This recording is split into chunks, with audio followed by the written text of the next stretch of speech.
This is the Ace 38mm brass padlock. This is a 5-pin greenbelt lock. One of my favorite pin tumblers at the greenbelt level, in my opinion. It's got really good feedback.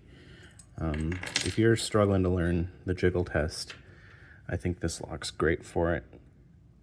It's got fantastic feedback. So using a 1.2mm top keyway tension, and then a Jimmy Long's medium hook. Pin 2's binding, 3 false set, 4 kind of into a deeper false set and some counter rotation, 5 counter rotation, and then I'm guessing just 1 counter rotation, and we're open. So not too difficult if you know what the lock's telling you, but it can be difficult to learn that skill, and this is a great one to cut your teeth on. I hope you all enjoyed. See y'all later.